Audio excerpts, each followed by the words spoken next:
So, we open with Percy Jackson, and this motherfucker is 12 and has already managed to be kicked out of 5 fucking schools. Incredible academic menace. He's on a field trip with his best friend Grover Underwood, who is secretly a satyr, which Percy does not know because apparently he has the observational skills of a brick. Then, their algebra teacher, Mrs. Dodds, turns into a fury and tries to murder him. Normal school day. Then Chiron, who is pretending to be a Latin teacher but is actually a centaur, basically goes, "Surprise! Greek mythology is real." Percy goes home to his mom, Sally Jackson, who is somehow surviving marriage to Gabe Ugliano, a human landfill. They then try to escape, get attacked by the Minotaur, Percy kills it, his mom disappears, and Percy passes out.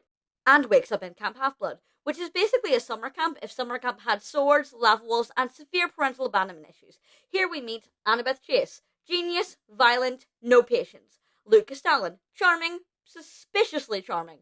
Clarice LaRue will fight anyone for fun, and eventually Percy is claimed by Poseidon. Everyone collectively goes, "Oh shit." Because then Zeus is like, "Someone stole my lightning bolt," and somehow blames the 12-year-old?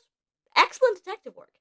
So Percy and Annabeth and Grover go on a quest, and this becomes a mythological road trip from hell. First, Medusa. Turns out she runs a garden gnome emporium. They decapitate her, as you do.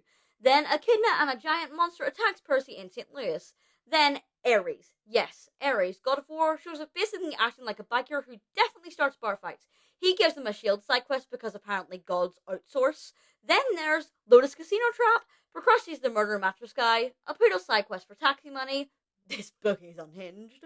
Eventually, they reach the underworld, meet Hades, and Percy realizes Hades didn't steal the bolt.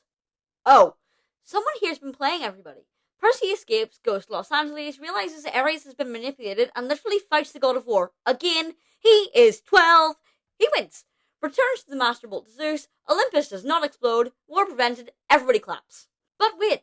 Plot twist, Luke. Sweet, cool, helpful Luke. Betrays Percy. This man tries to kill him and reveals he's working for Kronos.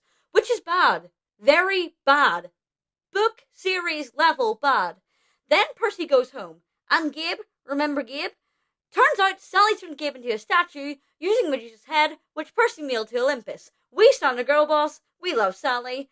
And again, statue and Gabe, probably a way to fix a problem.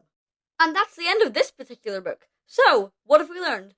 Greek gods are terrible parents, public transportation is a death trap, never trust a charming older camper, and if a 12-year-old gets accused of stealing a weapon capable of starting a divine war, apparently you send him across America unsupervised.